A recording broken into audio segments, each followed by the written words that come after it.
Against this right back, Charlie. What a finish, lad. Zinchenko could never smash the light button. Let's go, man.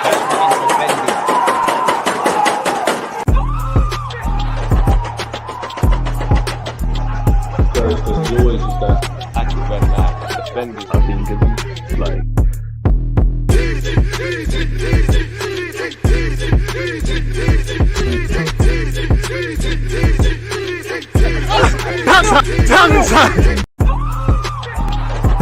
Times two. Because you always use that active when defending. I think it's like.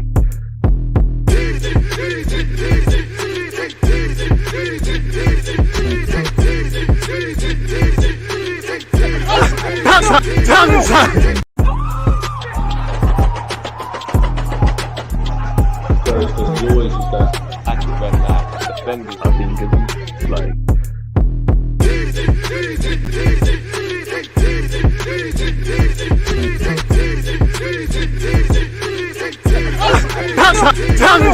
People deluded, I'm back again. Come on, Ian. Man. Come on. Are we live? Of course I'm live. People deluded, I'm back again. Thank you very much for being tuned in each and every time. If you're on YouTube, please make sure you're subscribing and smashing the like button. Twitch gang, one love. If you're on Twitter, appreciative. Make sure you're cross-following. I hope everyone's in great spirits. I'm a bit under the weather, but the show must continue. And I'm a bit tired because you lot wouldn't see it, but I've recorded some shows with Babs, with Different Knock, Big Him Up. And after this will be a slightly shorter show because I'm recording with Jess. She knows Arsenal. Make sure you're checking out all of the platforms and obviously join the discussion, like, comment, subscribe, and all that good things. I knew something was missing.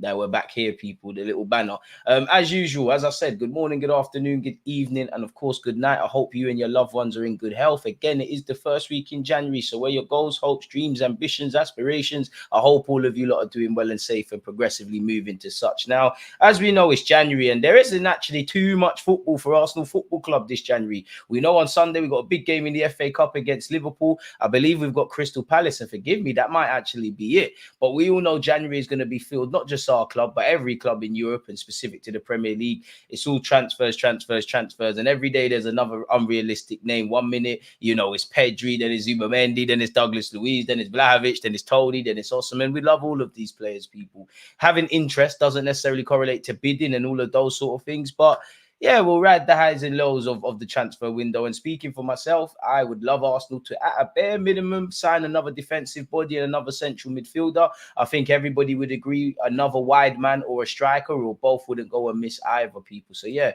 appreciative to you lot tuned in. Hey, DG, morning. Been a while. Been dropping in as per usual just for the views and perspective. Wishing you all the best. Appreciate you, Justin. And I'll echo that straight back at you. Camster, Manny, you're always here. And KU is the first comment I saw. So yeah, big up yourselves. Let's not waste any time then. Let's get straight into stuff, people. As you can see, tab police, look away. We've got a lot to go over, people.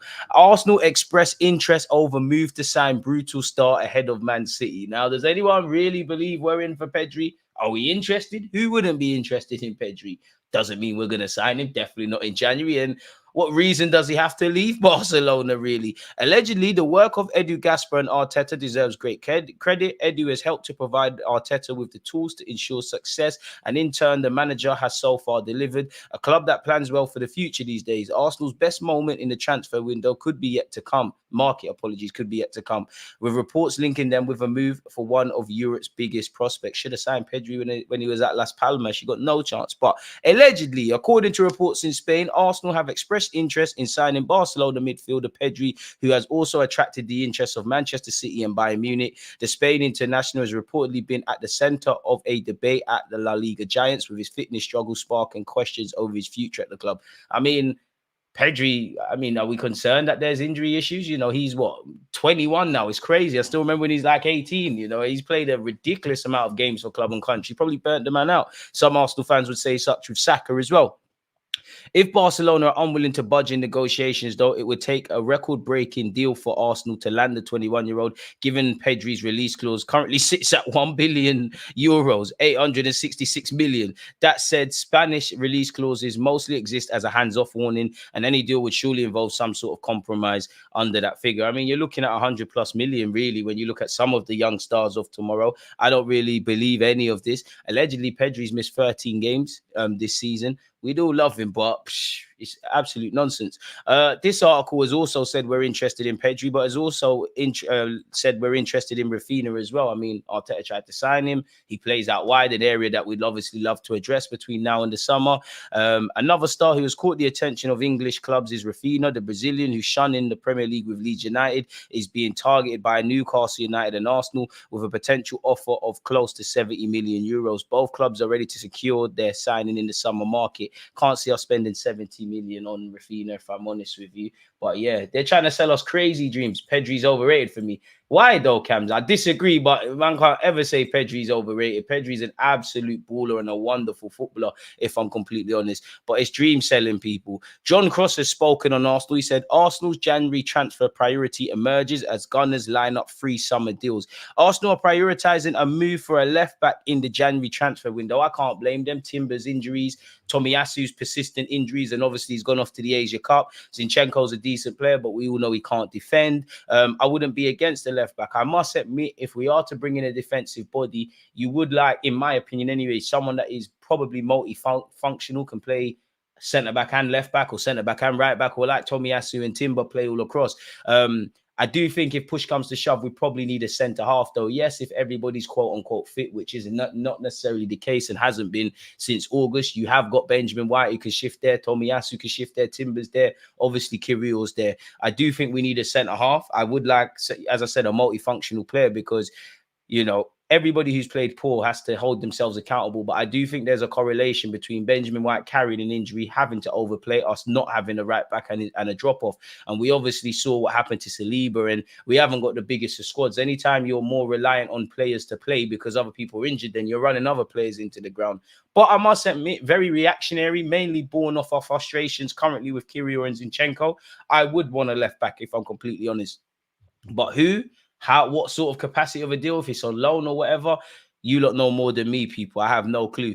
But for what it's worth, Arsenal are prioritising a move for a left back in the January transfer window. Gunners boss Mikel Arteta is likely to have to settle for a loan deal, but the club have put feelers out to try and make a signing this month. With that position, their number one priority this month. Arsenal will not be able to do any big deals in January, but are making plans ahead of the summer window, with Real Sociedad midfielder Martin Zubimendi emerging as a key target. If you haven't hit the like button on YouTube, make sure you're doing such, and big up the Twitch ones, especially those who are there with Amazon Prime. Zubimendi is a sought-after player, as Bayern Munich have also been interested, while Arsenal would be looking for a new midfield anchorman with doubts over Thomas Partey's injury record and long-term future. Arsenal would have to sell in January to fall in line with FFP rules, and are in no rush to allow the likes of Eddie Nketiah, Emil Smith-Rowe or Aaron Ramsdale to go this month. But they could cash in during the summer window to ensure another big spending spree to strengthen the squad. Toney, who has been plagued by injuries this season, is also currently on loan at Real Sociedad, so could be another departure. Ironically, Toney is in the position Arteta wants, but did join on a season-long loan and was allowed because he has fallen down the pecking order.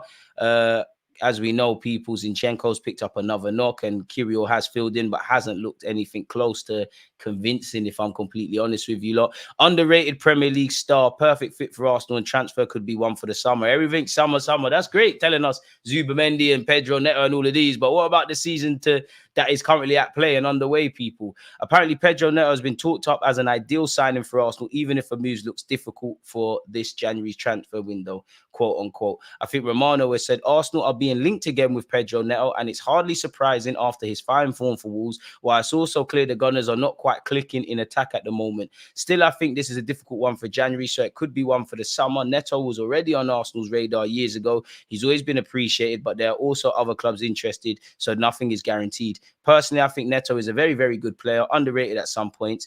He's a perfect fit for Arsenal, in my view. Let's see how the situation will evolve in the next few months. Don't disagree with him being underrated, because it seems like everyone rates him. With Arteta believing Nketiah is world class, I don't trust required slots being filled in the squad. Bit harsh, boss, because I don't think Arteta reckons he's world class, but I do think there's an admiration for Eddie Nketiah, and I actually wouldn't, unless it's a thing where Ivan Toney, and with Brentford, we've got an agreement for someone like Ivan Toney. It's very likely he's going to sign for the football club. Like, it just needs a couple of signatures, and we have an offer of 30, 40, whatever for Eddie Nketiah, and it's a means to an end. Then I'm all for him going in January. Whether people rate Eddie Nketiah or not, I think he has to stay if we're not bringing in another striker. In the summer, You know, Smith Rowe, who I don't want to sell, and Ketia, who could leave. Nelson, who I'd like to keep around. Obviously, I'd like to upgrade in certain areas. At Ramsdale, I say we do all of that in the summer, really and truly. But we're a bit crippled. And when you look back in the summer, yeah, how close was we, in my opinion, to this FFP stuff in hindsight? You know, obviously Declan Rice and Havertz came for big money. David Raya came on loan. I think it's clear Arsenal maybe would have liked a couple of other additions, but how close were we really treading? And you know what? I'm a bit frustrated where we look at depth. You know, you could look at it two ways. You know, when key players are injured, there isn't other players to replace them. You know, you have got the Jorginhos, the Nketiahs, the Fabio Vieiras, who are not necessarily bad players, but they're going to give you 4 or 5 decent games and then be indifferent in the others, if I'm honest. Same old story, stopgaps in Jan, missed targets in May, 5th in 2022 and 2nd in 23, instead of 4th and 1st, just gaslighting us, not you, DG, the club, a bit crippled. I mean, crippled in the sense of, like, on one hand, we clearly didn't spend, you know, again, Havertz has found his feet, but if we were really close to FFP and we had to kind of manage it, could we have spent better there? Wouldn't have been a miss. It would have been great for us. Obviously, where I look at Kai Havertz, he's doing all right at the moment, but he's not that kind of number 8 I want, like anything close to a Xhaka replacement. So this is where, you know, we probably crippled ourselves and probably been working with a tighter budget than need be, really. And I think in hindsight now, obviously Balogun wanted to go, rightly so, because, you know, Arteta's probably not giving him the guarantees. But one thing that probably pushed the boat out was selling them. And in the summer, you'd imagine there'll be a few sales. But again, I don't think you can let 11 players go. Exaggeration, but you can't let 11 players go and bring in another 11 players. I'm not going to lie, I'm over Arteta. The guy doesn't maximize resources. How are we looking for lone left backs? What's Toney and Kirio and Lino? I mean, I've given up with Kirio at the moment at left back. Toney would have been lovely to keep, but I think he forced the boat out, really and truly, even though I would have loved to have kept him. And young Lino Sosa, it's a madness. Hit the like button, you froze. Big up C for that. I want Nuno Mendes. He's at Paris Saint-Germain. What real reason do you have to say? I know what you mean. I'm just sick that we are where we are. I hear that, man. Honestly, DJ, I feel we won't buy any players this Jan because Arteta is too relaxed with the current squad. I wouldn't say he's relaxed, and I would be hopeful of signing a player or two in January, whether they're good enough to get us closer to City and Liverpool, whether they're going to bridge the gap, whether they're, you know, if you don't raise the level of this team, make sure it doesn't fall to a certain floor. These are questions I can't answer. I'm very pessimistic. So who's this 30 guy? Someone that seems to be playing in Turkey. I don't really have an informed opinion. DG, I feel like we ain't making any signings of significant stop gaps. Hard to see a title challenge. Maybe Arteta peaked already. I have faith, but I don't know. I do think Arteta's done quite well, but, you know, at the same time, has money always necessarily been spent well at the club? I know context is key, but Cedric didn't work. Willian didn't work. Pablo Mari didn't work. You know, Fabio Vieira is a decent player, but that's 30 million that could have went elsewhere. Lokonga, that's 20-odd million that maybe could have went elsewhere in hindsight. Nuno Tavares, that it's a little, you know what, he was signed for like 8 million, but that could have been put towards somewhere else. You know, so I do think Arteta at times, you know, he's a bit naive as much as I like him, really and truly. And I think in a weird way, it's like the blind leading the blind. It's like you've got an inexperienced manager leading inexperienced players. So they're going to make mistakes, but the key thing is learning from them. But it does feel like chances missed. De Ligt and Toney, I heard, would be lovely to see them, but that's a myth. Shout out yourself, my guy Marcel, and Happy New Year. More success to you lot as well. Arteta don't deserve more money. Well, surely we do, though. Like, if we don't spend the cash, then it is where it is. And that's where Arteta, with great power comes great responsibility. You've turned the club around from the moment you've walked in. Now, as much as we'll praise you for that, that's now irrelevant because it's now about Arsenal keep getting better and being title contenders. You can't control the uncontrollables, but you can control the controllables. And have we spent every penny and maximized it? Have we learned our lessons from depth? Have our players and the managers learned the fine margins in football? I'm not too sure. Coop Miners would be lit, man, but he's going to cost a pretty penny as well, really and truly. We'd all love De Ligt and Ivan Toney, but if we ain't got bread, you can forget about that. I've accepted my original conclusion. Top 4 merchants, and the club has no more ambition for that. He can't spend more than 105 million or Arsenal will be deducted points. Arsenal ain't buying nobody this window. Some sustainability rules or some. They're going to have to find a way to get around it, man. I'd say there has to be some creative accounting or they're going to have to find some deals to utilize, really. But yeah, that's Pedro Neto. I think we all like him. Romano and why Chelsea and Arsenal transfer target price has shot up. Apparently, Brentford are asking for around 90 to 100 million for their striker, Ivan Toney. I think they're intentionally doing that like a lot of clubs because they're pricing him out. You know, they'll take a bit less in January. I mean, in the summer. Because obviously, if Brentford get relegated, which I don't feel they will, but right now they sit 4 points ahead of that, would be a bitter pill to swallow. In the same way we want a striker to make the difference in our title campaign, they won't. If we are fighting for that, they won't want, strikers can make the difference and keep you in the league. Goals win games. So I think they're intentionally pricing him out of a move. I mean, they're not idiots. They know the man's angling to move. He's got new agents. He's got 18 months on his deal. In the same way, one day, when the Real Madrids come for the people like Saliba and stuff, it's just the levels in life. They've got injuries as well. They would have lost Mbuemo to AFCON anyways, but he's currently injured.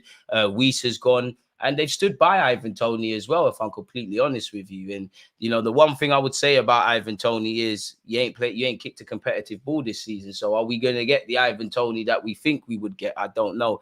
So I think they're intentionally pricing him out of one. And I think the strikers, whether it's the Vlahovic, the Osimhens, the Toneys, of course, smash the like button, people. Anything can happen. But I think this is more of a summer thing. Whether I'm happy with that or want that, then that's another conversation.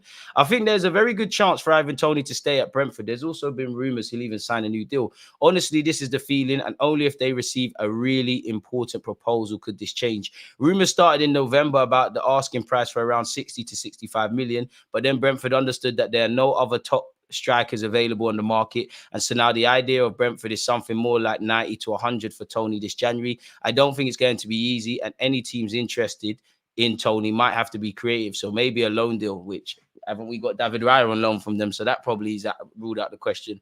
But only if there's an obligation to buy. So only if there's a guaranteed sale for Toney and only for big money. Otherwise, I think he's going to stay at the club and then probably leave in the summer transfer window. The idea of the player himself remains to leave and try a top club experience. Still, he's not in a rush to leave Brentford now, so he could wait until the summer transfer market. Toney clearly still wants a big move, and it might be that can help push things along. But it currently looks unlikely that Arsenal or Chelsea will be able to get Toney this January, with Romano clearly sounding more convinced now that there's an increased chance of the 27-year-old staying with his current club. So make of that what you will. Moving on, people. Trio in line to leave Arsenal as interest develops, with Chelsea decision to be mirrored in one decision. You'd imagine Tavares is recalled. I would hope he doesn't stay at the club, but you'd imagine he's recalled. He's barely played. There's rumours young Marquinhos is being recalled. Arsenal are ready to clear space in their squad by finding new clubs for El Nene, Cedric and Tavares. Probably should have been done years ago in some of these cases, people. Cedric has been once upon a time linked with Villarreal, and it seems like he's got interest from them again, as well as clubs in Turkey. El Nene's got clubs interested in him in Turkey as well as Saudi Arabia. And it'll be interesting to see what happens to Tavares, because he's not getting game time. The same is said for Thingy, people. Marquinhos. Tavares is under contract until the end of next season, so we'll have to see. It'd be nice to get Cedric's 100k per week off the books. I mean, that's crazy that he's on that. Not that I'm pocket watching, people. What's going on here? This just seems like more of a think piece than anything. Big them up. But yeah, we know we've been linked with Zubamendi, Luiz, Ivan Toney, Solanke. Boy, there's a lot of tosh there, man. Now we ain't bothering with that. Arsenal put their foot down on potential exits for Kyrgios and Tomiyasu this month, refusing to loan out either player to our AC Milan. Tomiyasu is in talks to sign a new deal. I get it, Kyrgios. I wouldn't say you haven't made progress, because I'm sure you reckon you're a better player than you was when you signed for the club. But for me as an honest fan, I haven't seen Kyrgios really do anything. He's had some good moments in an Arsenal shirt, but then there's serious concerns, really. I think you got terrorized against PSV. I don't think you did anything against Luton. I think rightly so, you were hooked against Fulham. I kind of lost faith in you when I saw you duck out of a header last season in the Europa League against Sporting Lisbon. And I don't know why, but I always remember, I'm sure against Brighton, you was messing around with your boot, expecting play to stop while the game's going on. He's also had some decent games. I think Newcastle, he stood up too. I think Chelsea at home, but yeah, I'm not sure for Kyrgios, if I'm honest. And more than anything with Kyrgios, it looks like a confidence issue. You look like you're not quite sure of yourself, and you're going to need to get with it, and get with it very quickly, people. In an ideal world, Kyrgios would be allowed to move on. But as you can tell, we're crippled by FFP, allegedly, so you can't really buy and sell and whatnot. So it's a dangerous game, really. We've gone over the Pedri stuff, so I won't bore you lot with that. Apparently, Brentford will not have to hand over 30% of any transfer fee earned for Ivan Toney. That's obviously in relation to Peterborough, or maybe even Newcastle, where he once was as well, people. So we'll have to see what's going on with him. Apparently, Arsenal are plotting a move for Ajax teenager Jorrel Hato as the club looks to strengthen Mikel Arteta's defence in the long term. Arsenal are more likely to formalise their interest in the summer rather than during the January transfer window, which I'm all for that. A move for Hato should Arsenal choose to formalise their interest, could raise questions about the long-term future of Kyrgios at the Emirates, and he's of interest to clubs in Serie A. I mean, if Kyrgios doesn't make significant progress from now to the end of the season, you just got to admit you got it wrong. This article, and I don't even know if you lot could see it, was kind of talking up the young 17-year-old strengths. As you know, he's captain Ajax despite his young age, can play centre-back as well as left-back, being capped by his country. I personally don't think I know in today's day and age, a 16-year-old plays 10 great games or 17-year-old plays 10 great games, they're a star, they need to move to a big club. I don't think there's any rush to leave Ajax for what it's worth. But I do think, especially if he doesn't sign a new contract, and what I believe of this young man, we could strike gold if we move for him between now and the summer, people. I'm all for it, people. Apparently, despite a season of transition, Ajax still boasts the third best possession average and the second best pass success rate in the Dutch top tier. The centre-backs are comfortable in possession as the Dutch powerhouse seek to dominate, blah, blah, blah. Let's just see what he's talking about with Hato. Hato has taken the demands to play the Ajax way with ease, ranking second for passes per game and yielding the third best pass success rate in the Eredivisie. I like that. What about some defensive stats though, people? I'm all for that. And big him up as well, people. Apparently, he puts up a respectable average of 2.1 tackles and 1.4 interceptions per 90, which that could be built on. That needs to be built on, but that's fairly decent. So yeah, big up Hato and whatnot, people. Arsenal apparently are going to play in their all-white kit against Liverpool on Sunday. So I have to see what's going on here. Apparently, Liverpool have lodged an opening offer for Gonzalo Inacio, who apparently has been linked with Arsenal, the Sporting Lisbon left centre-back, and we've been linked with Diomande as well. You'd imagine Liverpool need a centre-half, so that makes sense. Arsenal have glaring January transfer priority alongside striker search, people. The clamour for Arsenal to... Move, man. What's this pop-up? Sorry, people. The clamour for Arsenal to sign a striker this month is growing ever louder, but their need for a new winger should not be ignored. The Gunners have been looking to add a wide player for the past 18 months, and they had multiple bids rejected for Raphinha in the summer of 2022. They have shown an interest in Wolves' Pedro Neto, and this time last year, they were ready to spend big on Mudryk. And respectfully to Trossard, you was a second choice, and you're kind of a stopgap, really, if I'm honest. And we know Martinelli and Saka could do with some reinforcements. Reece Nelson, he's nothing more than on the peripheral things. And at this point, with Martinelli, Trossard, Saka all struggling, I'm not saying that Smith Rowe and Nelson will be the be-all and end-all, but Smith Rowe in particular made his name off the left-hand side. Don't know what another player's got to do to make it get an opportunity. And that's not me trying to big them up and things like that. Arteta and Edu, between now and the summer or the start of next season, if this is going to remain the same, you need to get players that you actually trust, because it'd be nice to rest Saka. It'd be nice, for Saka not to limp every game. It'd be nice that if, the form of some attacking players are struggling, there's genuinely someone else that's going to be trusted to start, really. And for Smith Rowe, he's able to play as a 10 and 8, and obviously 10, 8 and out wide, still hasn't been able to get near the first team. So that tells you everything, really. Big up Declan Rice. Apparently, he's got 689 forward passes. Mikel Arteta is working his magic. Apparently, Arsenal recently watched Ferdi Kedoglu on site in the Fenerbahce Galatasaray match at chief scout level and presented the final report for Ferdi to the technical staff. Again, I guess if he's available at a cut price, I don't know him religiously to be given an opinion, but we need defensive options. Let's just hope he's actually decent. We all know for a number of days now, Tomiyasu is advancing ever closer to signing an extension at Arsenal. And again, big up Declan Rice. And no player in Europe's top 5 leagues has made more progressive passes this season than Declan Rice. But again, Declan Rice's skill set is not breaking the lines. And I said this, big up the different not, because we did a video before and we said it yesterday, and I'm sure a lot of you feel the same way. As much as I like Declan Rice, your gameplay is not to break down low blocks and cut defenses open and stuff. And in terms of our build-up play, I see Declan Rice, Gabriel and Saliba on the ball far too much. I need a bit more from my midfield. I think Odegaard's doing all right. I think Declan Rice obviously is. And I don't think Havertz has been bad, but it just feels like something's missing. And when you consider what I'm saying there, I don't feel our fullbacks are offering enough in the final third and have question marks of their own. Our wingers look a bit... they're not doing the business. Our striker's not interested in being in the goal, in being in the area. Defensively, I think we've dropped standards. And don't get it twisted. I always say our first attacker is David Raya. Our first defender is Jesus. So it's not me singling out everyone. But when I'm saying all of this, and you factor in depth and questions over FFP, have we done what we've needed to do? And are we best equipped to do what us fans would like to do? I don't know, people. But I'll leave it with you lot. What is this? Don't know what this is really. This seems like some transfer update thing, but if it has nothing to do with Arsenal, There's no point boring you lot with that, people. Barcelona can't afford Mbappe. Join the club, mate. Arsenal are prioritising a move for a left-back in the January window. Arteta is likely to have to settle for a loan deal, but the club have put feelers out to try and make a signing this month with that position their number one priority. Well, to be fair, you bring in a left-back, Kirill stays as a backup sort of fullback, backup centre-half, so it makes sense. Apparently, the club are keeping their eyes open when it comes to potential transfers this month. And given FFP restrictions, they may look at the loan market if they want to recruit, says Dharma Chef. So everybody's saying the same things. On Aaron Ramsdale, Arsenal have no plans to allow Ramsdale to leave this window. And it would take an astronomical bid for them to even consider it. Even clubs that have the money, you know, Newcastle and Chelsea, for example, I wonder how close they are to FFP. Do they really need a goalie like that where they're going to give Arsenal what they want? I'd say I'd be seeking 35 to maybe even 50 million for Ramsdale. And even for Ramsdale, I'm not going to say it don't make sense to go Chelsea. It's a big club. It's London. They will, Chelsea's a mess right now, but they will get it back on. But on paper, it doesn't really matter who is better.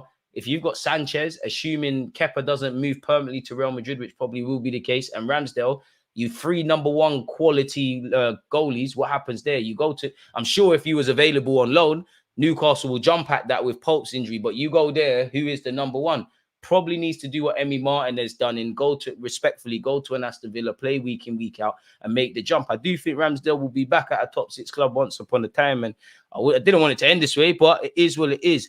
Arsenal not be able to do big deals in January, but are making plans ahead of the summer window with Zubimendi emerging as a key target. They're also likely to move for a winger and a centre forward with Neto and Toney among possible targets. Fair enough. Apparently, Sky Sports' Gary Cottrell said, I don't think Brentford will sell Toney in January. Another player we know Arteta is a fan of is Vlahovic. Juventus wanted 50 million. Wouldn't they be losing money then selling for 50? But that was too steep for Arsenal. But Juventus have financial problems. They would listen to a cash plus player. So young Charlie Patino and probably Partey, who've been linked with Juventus previously, that will fuel those rumours, people. A player to keep an eye on with Arsenal is Onana at Everton, who we know Chelsea were looking at previously. And with Everton's financial predicament, there's a possibility that he could be sold this month. And we wanted him during his time in France. Allegedly, we're scanning the market for potential forward additions in January. One of the names they may want to look at is Boniface. Football London understands Boniface is an Arsenal fan. This could give the Gunners a huge advantage when it comes to a potential deal. That don't make no sense because you got to put the money down. Leverkusen are fighting for, the league. It don't make no sense, really. Him being an Arsenal fan is great, but, if we ain't got money, they're going to price him out of a move. They're trying to accomplish what they're trying to accomplish, which is the theme of almost every player that's of a decent caliber in January. Ivan Toney, Neto, Zubimendi, Douglas Luiz, them sorts. People don't want to sell them necessarily. Even when we bought Aubameyang, had a bit of a bust up at Dortmund, really. January's a very reactive market. We're reacting to what we did not do in the summer. We're reacting to these injuries and whatnot. It's a very reactive window, and you probably do have to wait a bit because players that maybe weren't available become available. I don't know. And you look at our business last Jan, fair enough, 20 million isn't the biggest. So we brought in Kirill. Jorginho was made clear from Chelsea, you can leave. Obviously, Trossard had a bit of a bust up with De Zerbi, and we were unable to get Mudryk. So yeah, it's a bit of a madness, people. But yeah, we've slightly said half of these things. Big up Martin Odegaard. Passes leading to a shot in the Premier League. He's first. Secondary shot assist, whatever that is, he's first. So let's push agendas. Shot sequences featured in, he's third. Carries that shot that ended in a shot, he's third. Carries ending in a goal or assist, 0. He's 56. So that tells you there's some missing links in our attacking play, really. The Times have said Arsenal have been scouting for a top forward, but because of the lack of available options and the club's finances, a signing seems more likely to happen in the summer. That could change, however, if the club receive a good offer for Nketiah. But if you receive a good offer for Nketiah and, I don't know, Ivan Toney's Brentford play hardball, yeah, you get 40 million, we can move with it. And in theory, you have got Martinelli, Trossard, Havertz and Jesus, but Arsenal tax, I think we need to keep these bodies together. The Times has also said Arteta wants a fullback, holding midfield and a forward, but is hampered by financial constraints and the mid-season market being notoriously difficult for finding top players, especially as he has tended to shop within the Premier League.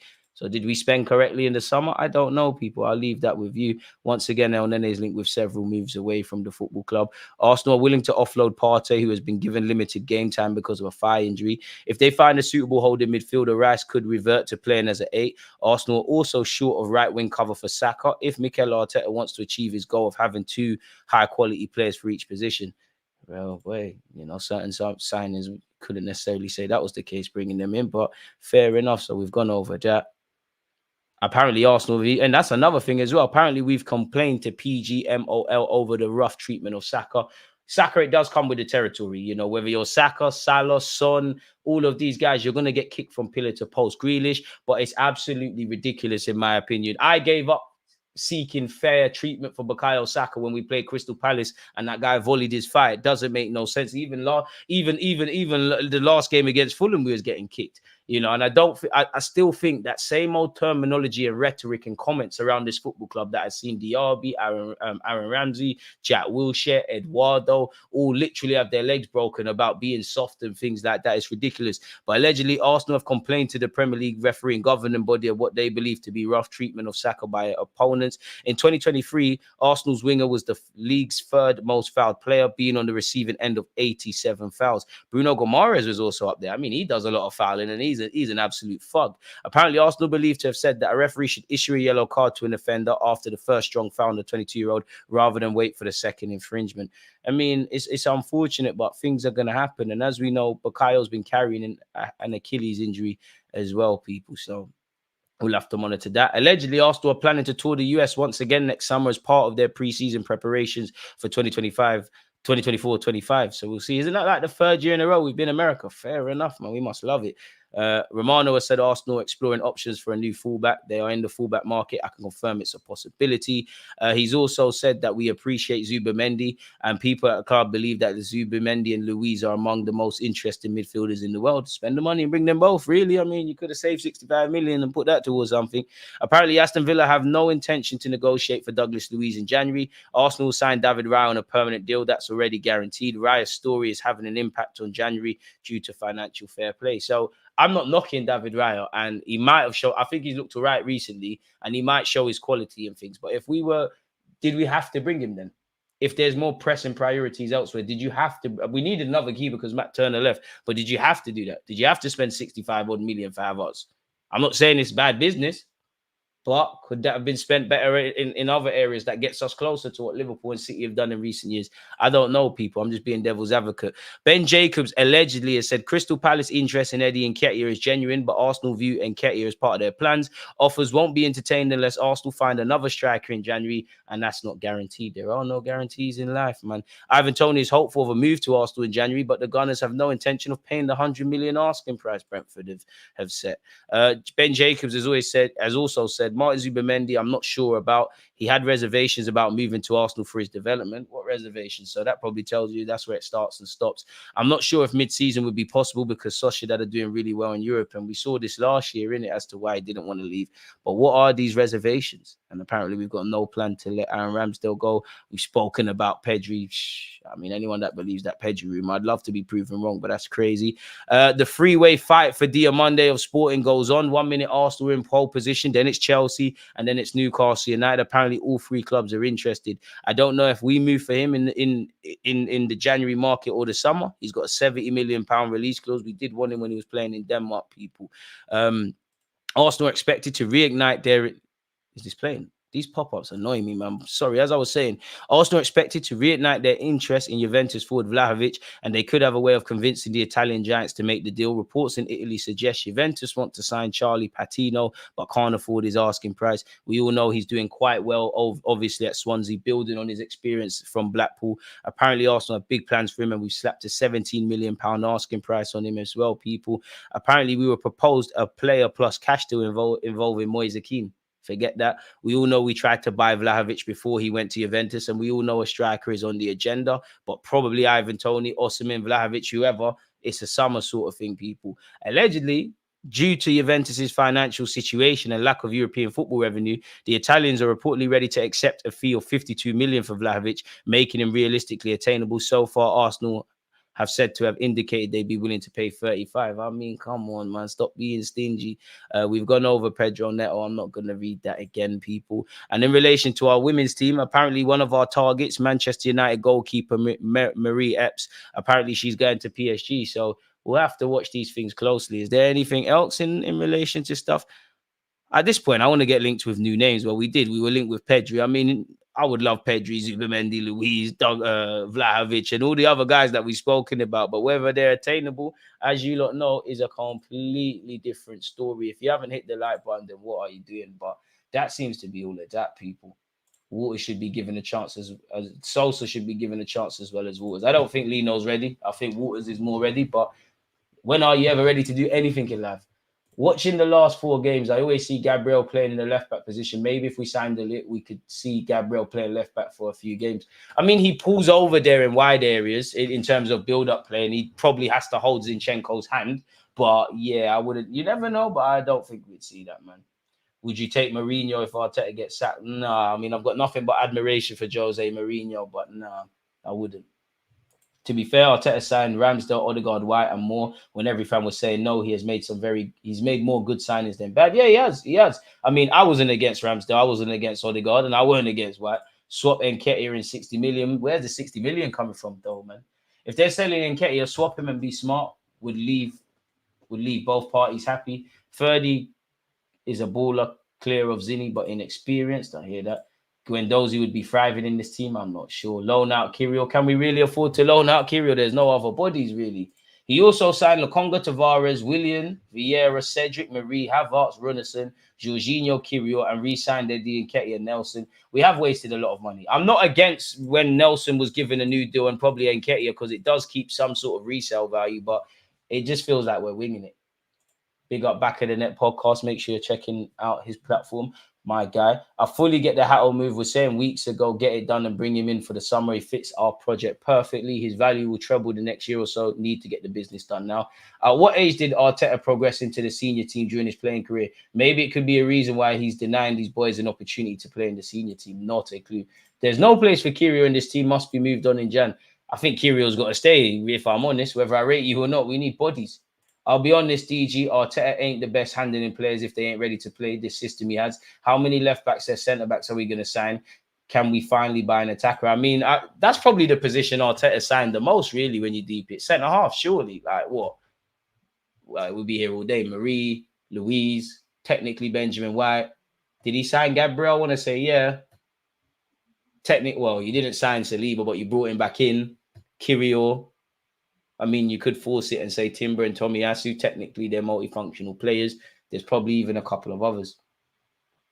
Rice and our centre-back have to work overtime every game.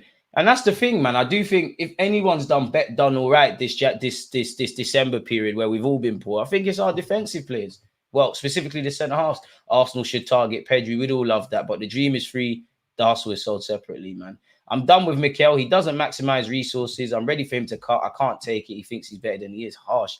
They should have sold these players in the summer. They haven't handled that window properly. Unfortunate about Timber. But Rice hasn't got the pass-breaking ability like Partey. But you know well enough Partey gets injured and should have got another midfielder that matches his profile. And that's why I think there's a lot of waffling by people like myself about Granit. I think Granit was a quality player. But as I say, it's not Vieira. It's not Pirlo. It's not a prime Xavi.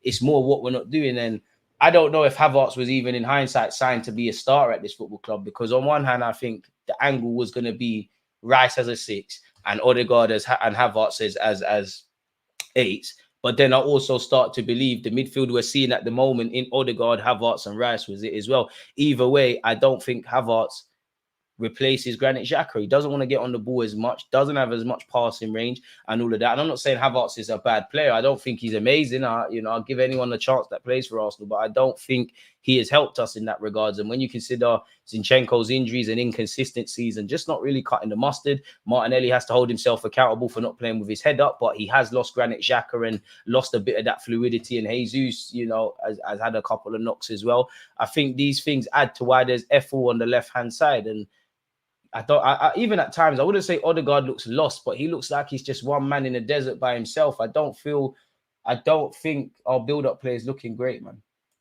Pardon me, Football London got a press. I never take their story seriously. Harsh, man. It was the same this time last year. All we heard was Rice in the summer, and in the meantime, here's Jorginho. To be fair, we did get Rice in the summer, but it does feel like we're on taking 10 steps forward, 10 steps back, and we love being a couple of of pennies short of a pound, man. Like, you know, this has been the case of us at the Emirates. We'll sign a striker and have no number 10. We'll have a number 10, have no striker. We'll get a striker and a number 10. We haven't got an 8 or a 6. We've got an 8, but we got no 6. We got a decent left back, but we don't have a decent right back. We got both 2 decent fullbacks. We don't have good enough centre backs. We got 2 good enough centre backs. We've got a brazy goalie. We're in love with unfinished projects to a degree, as much as I love the club. Another left back, Toney, Toney, Kyrgios, Zini, Sosa as options. How many fullbacks do you need? Mikel's wasting resources. Boy. If Nketiah was to leave, would you take someone like Marlon who could be available if Sancho is to go to Dortmund and they need to balance their books? Let's talk about Adeyemi first, innit? I must admit, Marlon ain't really kicked on as much as I thought. I don't think his decision making is good enough, but you know, we could hardly do with it. We could do with another one. This guy had Pepe and Reece, and he played Saka to the ground. Poor management, doesn't maximize resources. I'm over this guy. You have almost 10 defenders and 1 good attacker, and 3 average ones are still prioritizing the defender. Raya, Havertz and Raya equals Alvarez, Kudus, Diaby. Diaby attainable. Kudus could have been here. It seemed, respectfully to West Ham, it seemed like he was waiting for the Liverpools, the Man Uniteds, the Arsenals, the Chelseas, and all the other big ones from abroad. But West Ham, you know, they spent their Declan Rice money very well. Are you talking about Edison Alvarez, or are you talking about the one at City? The one at City is a myth, man. What's up, DG? Just came over from Jess's channel. Looking forward to your video together. Appreciate that. And that's actually, we're going to begin recording at 2:30, I believe. Nelson is good competition. Always performs well when he comes on. I disagree, because if he's good competition, as somebody said, when Saka has needed a rest, or Saka hasn't done it, or we've played him and Martinelli into the ground, like, Reece Nelson's played 87 minutes. Reece Nelson, I'm sure you're a good guy. You train well. Arteta likes you. I think a big part of as to why you were given a new deal, because in hindsight, in the summer, we have to have been working with stricter finances than we could have. Obviously, rightly or wrongly, you brought in Rice, Havertz, Timber, and Raya on loan. I think Nelson was kind of used as kind of a saving sort of money and potential resale value. If he's that good, you'd have more than 87 minutes, people in the Prem. You know, Nelson comes on when we're seeing out the game, or the game's more or less done, or we're playing the cup games or dead rubber games, or in most cases, like the game against Bournemouth, where football is a crazy game, where sometimes you have no plan and it's like, all right, go and have a go, really. And for Reece Nelson at 24 years of age to hear rumors of going out on loan again, I like Reece. I actually want to keep him, but I also want to bring in people better. And he could probably be sold. If you're going out on loan again, you need to cut. You're a big man now, you know, you're 24 years of age. How many times have you played 90 minutes in the Prem? How many times in the Prem have you played 1, 5, 10 games in a row? Yeah, it's great. You earn 100 bags a week. You're at Arsenal. The manager likes you and you're here. But, you know, I'm at that point now where, as much as I like some of these Hey-Lem boys, if I like them all, Arteta might as well get players you're going to trust. You know, in other worlds, if you had a Mudryk, which we were unable to get, or the Pedro Neto or Raphinha, and we just assume that we signed Trossard as well, and Saka and Martinelli are the number ones, is Arteta not going to, you know, with Martinelli's form, for example, if fair enough, Saka is one of our key players, surely these lot would be utilised more. You know, as much as I like the romance with how a youngest manager has somewhat rebuilt the club and the young team are going there, the players show a lot of naivety, and also Mikel Arteta. And as I said, I admire the trajectory from the moment Arteta walked into this club till now. It's a completely different football club. But when I remove that and we're looking at winning the league, it's naive. We're bringing blunt knives to a gunfight. Liverpool, they're missing him for a couple of weeks, but they've got Salah. City got Haaland. You know, they've already got more. They've got more experienced players, more experienced gaffer. And it does feel like we make things harder than it needs to be on and off the field. We have this element, for all the good and bad, of shooting ourselves in the foot in games, or not being clinical and understanding fine margins, and also not necessarily maximizing the transfer market. I'm not asking us to get everything right. Mistakes happen. Mistakes will happen again. You know, Wenger, Jose, Alex Ferguson, Conte, Klopp, they've all signed great players and done great things, but there's also been duds that they've done, and that will happen. But yeah, I was never a fan of Ramsdale. I can't lie, this guy don't have his eyes on the game, instead on the crowd. Bit harsh unless you're watching it for 90 minutes doing that, really. We're spending our money on a goalkeeper in Jan rather than fixing holes in the squad.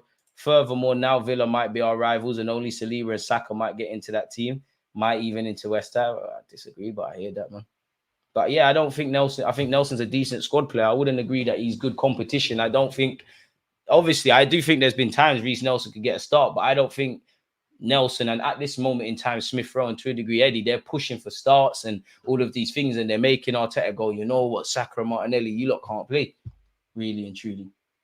I wouldn't. Yeah, I agree. I don't think it's a start for that. Personally, I hear that with recalling Charlie Patino. Me personally, I'd leave him where he is. Just let him develop away from the noise at Swansea. Keep doing what you're doing. All I'm saying is if we sign 4 or 5 players, according to Sky Sports, hope we can get a loan or sell El Nene, Cedric, Partey, and Nketiah, Nelson, just try and avoid FFP. I'm not going to lie to you. Out of the names you said, I think Partey would have to stay. I think Nelson would have to stay. Depending on what we do with a striker, Nketiah has to stay. But, you know, there's a reality where, you know, in 2025, all of these guys are gone. We link to all these big names and end up with unknowns. I mean, while I like to talk about the nonsense rumors and stuff, I think every Arsenal fan would be surprised if we signed any of the big name dons, man. If I'm completely honest, the only good signing is Aubameyang. To be honest, he's the only one who achieved high level. Rice and Odegaard might be, but the others were stopgaps that haven't done any good. Very harsh, and I slightly disagree. But I do think with Arteta, you're kind of benefiting from players that were there already, if I'm honest with you. Like, Saka was always going to be a madman. Yes, you've improved him. Saliba, you've obviously, you know, looked after him and done well. Gabriel, I'm sure Arteta signed him. Partey's been a quality player. The injuries and stuff indirectly is down to Arsenal, but directly with him. I think Odegaard's been on the money. And to be fair with you, Aubameyang, I'm just clocking it. Aubameyang weren't even an Arteta signing. That's Wenger. Can we even afford to sell Eddie and Reece? We need both depth right now for homegrown selection reasons. And that's probably why there's a reality where you can't let Smith Rowe, Nelson, and Nketiah or Ramsdale all depart. I'm sure Saliba counts as homegrown now. Arteta's a bum, I disagree. Arteta knew Partey would have injuries this season. To leave Jorginho and Rice as pure centimeters is a joke. Big up DG. We need a clinical striker and to stop bringing in half-decent players. It doesn't help our situation at all. Arteta's decision-making is horrible and he's way too stubborn. To be fair, though, what managers aren't stubborn? And Guendouzi would have been better than Smith Rowe, Vieira, and Lokonga at this moment. I hear that. Gabriel's passing is off sometimes. I mean, if you're a ball-playing centre-back, he's going to be off sometimes, really. Bro, keep up the good work. I want to criticise Arteta for Havertz. He's done well so far, more so recently. But how can Arteta justify the money we spent on him? There are left eights out there. When you find out, let me know. Rice has done his job and got better possession-wise. He's never had this progressive passes at West Ham. Havertz was always wait and see, so can't even be mad at him. It's on Mikel. I agree with that. Odegaard don't get enough credit. He's only one creating without him going forward. We have no internet connection. The 3 lights turned into 2. I hear that. It's orange settings. It's not blue, like on my modem. DJ, are you seeing us buy any players this Jan? Honestly, I don't know, man. I really don't know. I hope so. But yeah. There's clearly something about transfer strategy under KSE that limits what we do. I hear you, and you're not wrong, but at the same time, any successes or failures of including this year, the last 2 years, maybe even 3, they've been on Mikel Arteta, and they do really and truly. Like, I don't think, as much as we've never been 100% convinced with KSE, money's been there. You spent 100 million on Rice. Cool, it worked. You spent 65 million on Havertz, and it's working right now, but is it getting us further? You bought Willian, Pablo Marie, Cedric, Lokonga, Tavares, Fabio Vieira. I'm not saying they're all rubbish. You have, and if we just band it over resources, you gave Reece Nelson and Nketiah new deals. You bought Trossard. You bought Kirill. You bought Aaron Ramsdale, and now buying David Raya. So there's been money. There's been more freedom. You know, Emre, you always. That's why they say never step into a great man's shoes, innit? That whatever manager stepped in after Arsene Wenger, everybody knew they're going to struggle. The same will be said for, to a degree, the next City gaffer, because everything you do is going to be judged over the guy you replaced. But and Arteta must have known that, because was he not linked with the position when Emre took it? But you know, and he turned it down. But you're the manager. Like Emre, was a head coach. You are the manager. You lot gave Aubameyang a new deal and then tore it up. Of course, Aubameyang was misbehaving, quote unquote, allegedly. So any successes or failures are on that. Of course, you know, would we like to have some oil money and spend and whatnot? But I do think in the last couple of years, or since Arteta's been here, it's been clear what the club strategy is. It's clear how KSE works, not just at Arsenal, but all their other clubs. And you know, there's been variables that we could have controlled. Coulda, woulda, shoulda has no place. But there's reality. Arsenal could have won the league last year. It is not on the Cronkies why we didn't have enough depth. It's not on the Cronkies why they've signed Gabriel Jesus, who's a fantastic player, but can't put the ball in the back of the net. You know, Zinchenko, fantastic in that inverted role. But we now need to defend. And the better we get as a team, which we're going to, and I hope we address midfield, it's if our left back can create, that's great. But there's not a needed necessity for that. And I'm not defending anyone. I'm just calling it as I see it as an Arsenal fan, if I'm completely honest with you. There's a lot of good Arteta does and the players have done. But collectively as a club, in my opinion, smash the like button, YouTube crew. I think we still shoot ourselves in the foot. Eddie is the worst striker I've seen in my 23 years of watching football. Harsh.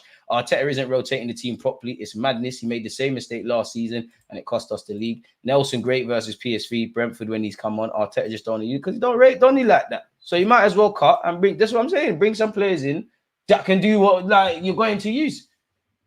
I would have sold Smith Rowe and gave Patino a chance. Elise, defo better than Nelson, would welcome him as competition for Saka, but Elise, big bread. I don't know for the release clause and that, but bread.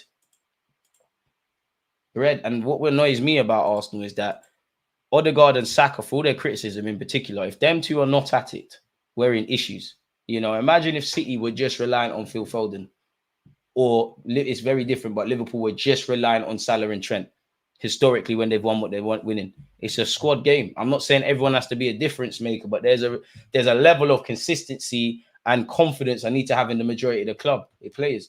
And I feel there's a lot of players, 4 or 5 games, you'll be amazing, and then you revert back to type. I feel a lot of you are nice players, a lot of you are nice guys. I don't think, apart from Cedric, and even him, he's an international winning Portuguese fullback, been at Arsenal, Inter, you know, and did them kind of clubs there.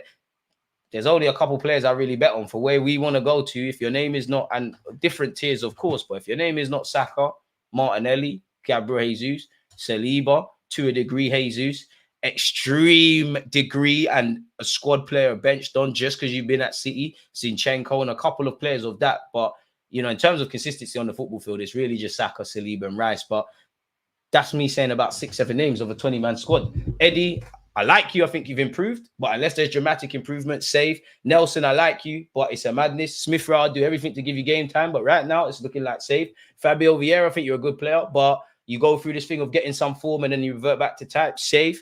Ramsdale, you're my guy, but it just looks like this can't continue. Save.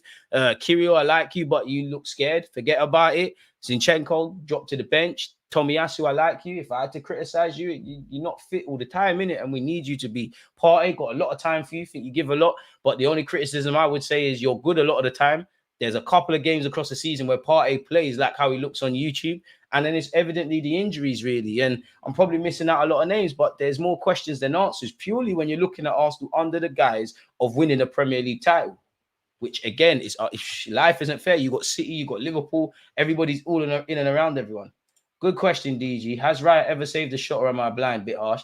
The one saving him are Saliba, Rice, and Gabriel. Otherwise, him and Onana are same level, even worse. I reckon he's better than Onana, if I'm honest, but I do think United's Onana would look a lot better if United's defense was fixed up. I do think recently Raya has looked a lot better in an Arsenal shirt, but I have not seen him look like the Brentford Raya, and I don't think Arteta handled that situation in hindsight or the aftermath of bringing in Raya, you know, in the circus with Raya and Ramsdale properly. And I don't know what keeper to sign and things. And I know people will say it's about the fine margins. If Raya is better at this, then that gets us closer. And as I said, I don't know what keepers to suggest, but I think what would have made life easier, as much as Raya was your first choice and you have plans to clearly move on Ramsdale, if you found that Alisson, that prime Old Black, that Van der Sar, that Petr Cech, again, I'm being very harsh, but if that walked into the club, even Ramsdale's own dad could say, you know what, fair enough. He's levels above you. KSC has done enough. The only thing I'm judging them by is not questioning what Eddie and Arteta are buying another defender for. I hear that. Bro, there's been funds, bro. Listen, I'm one of the first to get onto the cronkies and things, but if you were being fair, bro, man, can't blame them again. Like, the money's not being managed well.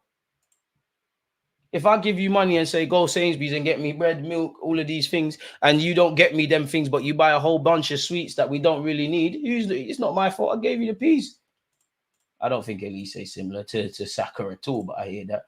A lot of coaches sussed out how to stop us, double and triple up on Saka Nelly. Arteta wants to come up with a new plan because this one's been worked out. It's the manager's job. Should be making several plans again and again. Liao, I'm not really convinced, but I like him a lot, man. I don't know. I've never said Saka's ish, so I can't speak for. I don't know what other YouTubers are doing, but everyone's allowed their opinion. Happy New Year, Team Harrison. We have more possession than Brentford. Raya can never look like he did at Brentford.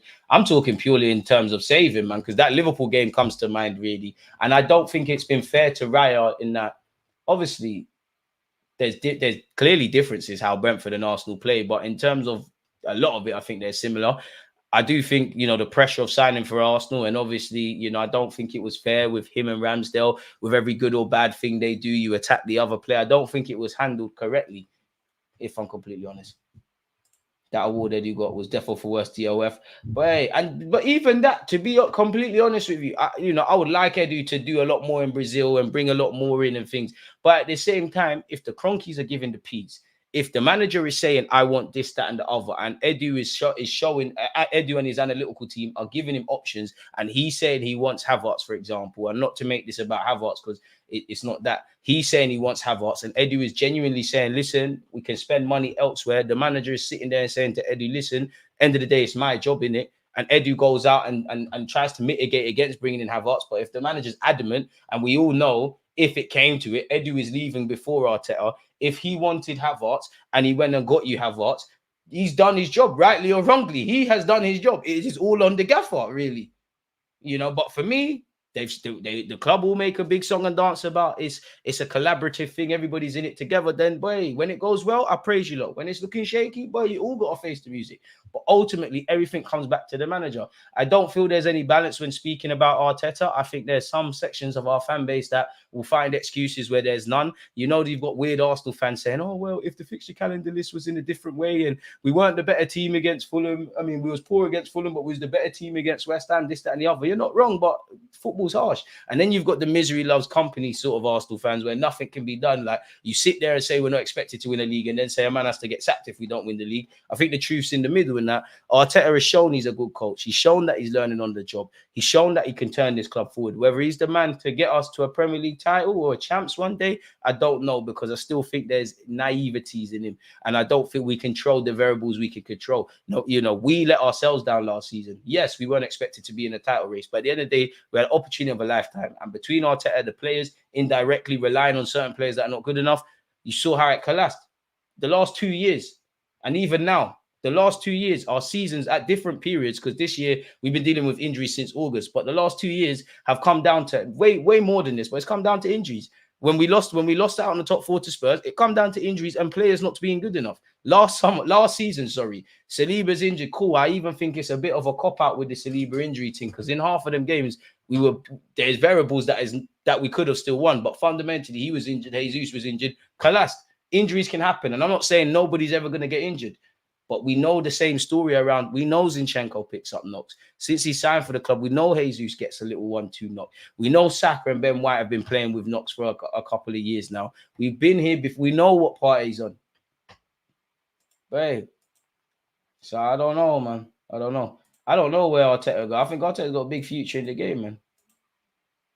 This is bro that was shouting. I hope you're watching Ramsdale after every Ryan pass versus Lens, by the way. And man, you're doing me dirty. What happened? Swear, that weren't me. I weren't there. Listen, I like Raya and Ramsdale. Listen, you're both not my guys. I'm not going to lie to you. If there was money and FFP weren't a thing and there's the new Courtois and all of these guys available, bin you both. Like, the game's the game. I support Arsenal. I don't really care about Raya and Ramsdale. I think you're both in the same bracket. You know, I think it's a bit harsh at Ramsdale. I would like to see him get an opportunity. But at the end of the day, if this is what we're doing, this is what we're doing, really and truly. You're funny, though. If we can't change Arteta, then change Edu and get competent guys. Look at the City scouts. But they have to listen. You know, you could be a scout and you could suggest, you know, do you know how many scouts probably say at some point, you know, we'll probably waffle into a club about buying Haaland, about buying Jude Bellingham and things. You could find all of them. You could find the next Pedri, Jude Bellingham, Ronaldinho. You could find all of them as a scout. But your name don't hold weight. You're bringing the names to the list. If Edu or Arteta or any other example, if they're not taking your thing seriously, that's where it stops. Look at United's Ralph Rangnick. He was suggesting basic guys for them to sign. They weren't taking him in. They probably all would have collapsed anyways, but he weren't taking them in. I disagree because Arteta is flexible with his tactics. He's shown that. But at the same time, I think he's too extreme with it, really. And I think there needs to be that. I think he needs to learn from his former manager, Wenger, in that you have your system and stuff, but I think our players need to get back to expressing themselves. It's a bit too scripted. I would love Eze, man. Rather Elise, though. This is where I don't have sympathy with Arteta and Edu. We all know Partey, Tomiyasu, Zinchenko pick up injuries during the season and didn't properly address it. There you have it, bro. Like this is it's as simple as that. Like it's a results-driven business. I've got sympathy in general for everyone because I know it's not as easy as our fans make out, but it's a results-driven business. You know, if my players try to win a game and they don't win, then I ask questions. If the manager tries to bring in players and doesn't bring in players, then rightly so, questions have to be answered. We're not here to make friends. We're not here to do this kumbaya stuff. Big up Amenya for that shout as well. We're here to try and aspire to win stuff and be better. If we're friends and family and the dog, you know, you got to win the dog and it's a family environment, that's all great. But I'm here to win and see my team just get better. I mean, Curtis would have to answer his messages and stuff. So probably not anytime soon, but shout out to Curtis, man. So yeah, man. But on that note, though, people, I'm aware of the time. I've got to go and do another recording. So as much as I like you lot's talking points, I'm gonna have to cut this short. You lot's talking points, difference of opinions, general support. Whether you're new here, smash the like button and subscribe, or you're a regular. I really appreciate that. Check out the rest of the other vids and anything else Arsenal related. You know, you can rest assured that live streams and videos will be on the way. You lot stay safe, stay blessed. Let me go and do this recording. I'm out. There's all this talk about Tomiyasu, Timbers, and Zinchenko. I throw my own hat into the ring. I ain't seen Tavares do that. Against this right Now back, say Charlie. whenever they ever did it.